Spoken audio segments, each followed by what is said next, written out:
आज का वीडियो काफी महत्वपूर्ण होने वाला है क्योंकि आज के दिन दो राजनीतिक घटनाओं पे चर्चा करने वाले हैं जो कि आज के दिन में घटा है।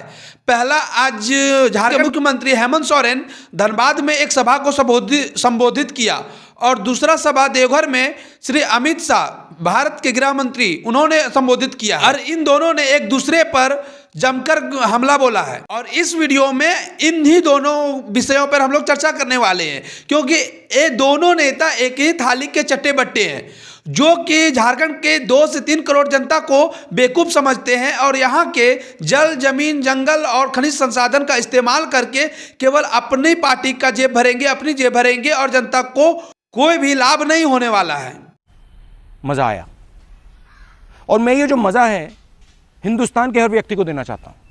शुरुआत करते हैं दोस्तों गृह मंत्री श्री अमित शाह जी से, जो देवघर के कार्यक्रम को जो सभा को संबोधित कर रहे थे उनमें उन्होंने कुछ ऐसी बातें बोली जिससे मुझे ऐतराज है। और मुझे ऐसा लगता है कि वो अपने भाषण के जरिए झारखंड के लोगों को कितने आसानी से बेवकूफ बना के चले जाते हैं। उस सभा को संबोधित करते हुए अपने काफी सारे कार्यों को उन्होंने गिनाया। कुछ कार्य ऐसे थे जिनका स्वागत करने योग्य था और उसका स्वागत किया भी जाना चाहिए, लेकिन कुछ चीजें ऐसी थी जिस पर मैं अपना कड़ा ऐतराज दर्ज कराता हूं। जैसे पहला उन्होंने बोला कि जो 2023-24 का बजट आया है उसमें से किसानों के लिए 1 साल का मुफ्त अनाज प्रधानमंत्री नरेंद्र मोदी जी भारतीय किसानों को और भारत के गरीब लोगों को दे रहे हैं। झूठ बोलो, बार बार झूठ बोलो। रुको जरा, सबर करो। सुनने में कितना अच्छा लगता है ना कि 1 साल फिर से राशन मुफ्त मिलेगा, लेकिन क्या ये देश के गरीबों के लिए क्या घातक नहीं है? क्या देश के किसानों के लिए घातक नहीं है? क्योंकि आप ही का नारा था 2022 तक किसानों की आय दोगुनी करने की। आप किसानों के लिए ऐसी नीति क्यों नहीं लाते हैं जिससे किसानों की आय दुगुनी तिगुनी हो सके, किसानों को आपकी मुफ्त की अनाज का जरूरत ना पड़े, किसानों को आत्महत्या करने का जरूरत ना पड़े। साला ये दुख का खत्म नहीं होता बे। भारतीय किसान भी समृद्ध हो सके और वैज्ञानिक तरीके से वो खेती को कर सके, लेकिन किसानों के हित में कार्य करने के बजाय कितनी खूबसूरती से कह के चले जाते हैं कि किसानों के लिए मुफ्त राशन दे रहे, गरीबों के लिए मुफ्त राशन दे रहे हैं। और देश में गरीबी है तो आपको बताना चाहिए था कि उस गरीबी से निपटने के लिए आपकी सरकार कितनी तैयार है। और 2014 से आप शासन कर रहे हैं तो अभी तक गरीबी को हटाने के लिए क्या क्या प्रयास किए हैं। 2 करोड़ का रोजगार देने का वादा कर अब सरकार में आए थे, 2 करोड़ में आप कितने रोजगार अभी तक भारत के युवाओं को दे दिए हैं? अपने बयान में उन्होंने दूसरा चीज बोला है, डिजिटल लाइब्रेरी के बारे में बोला है कि इस बार बजट में भारत के छात्रों के लिए डिजिटल लाइब्रेरी की व्यवस्था की जाएगी। बहुत अच्छी बोले हैं, पढ़ने निकले वाले छात्रों को राजनीति से दूर रहना चाहिए। अबे पढ़ाई लिखाई में ध्यान लगाओ, IAS बनो और देश को संभालो। बात है, स्वागत करने योग्य बात है, लेकिन मैं आप ही से पूछना चाहता हूं कि एक बार के बजट में आपने स्मार्ट सिटी का नारा दिया था जिसमें झारखंड के रांची शहर का भी था। आप देश भर में से 100 स्मार्ट सिटी को चुनकर उसको हाईटेक करने वाले थे।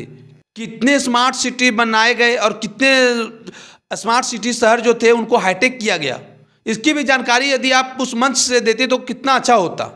डिजिटल इंडिया का नारा दिया, आप उस देश में डिजिटल इंडिया का नारा देते हो जिस देश में 40% 10th पास आउट छात्र को तीसरी चौथी क्लास की मैथ बनानी नहीं आती है, शुद्ध से हिंदी किताब, इंग्लिश किताब पढ़ने नहीं आती है।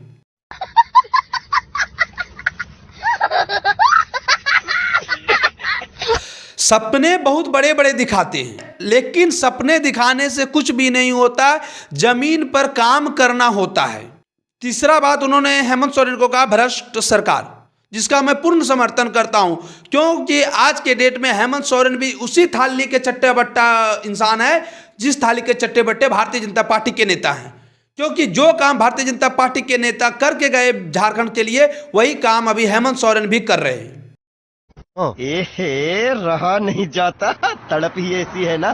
नहीं, और एक प्रमुख बात उन्होंने बोली, अटल जी ने बनाया झारखंड को।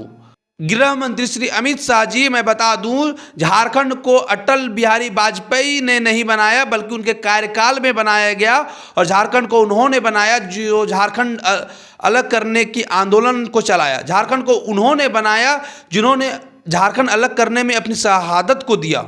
झारखंड को उन्होंने बनाया जिन्होंने झारखंड को अलग करने के लिए एक लंबी लड़ाई लड़ी। और बातों ही बातों में श्री अमित शाह जी गृह मंत्री एक बहुत बड़ा आरोप हेमंत सोरेन की सरकार पे लगाया कि झारखंड से डेमोग्राफिक चेंज हो रही है, यानी कि जनसांख्यिकी घट रही है। यहाँ पे झारखंड में आदिवासियों की और पिछड़े वर्ग की जनसंख्या घट रही है और बाहरी लोगों का जो पुनर्वास है झारखंड में ज़्यादा हो रहा है।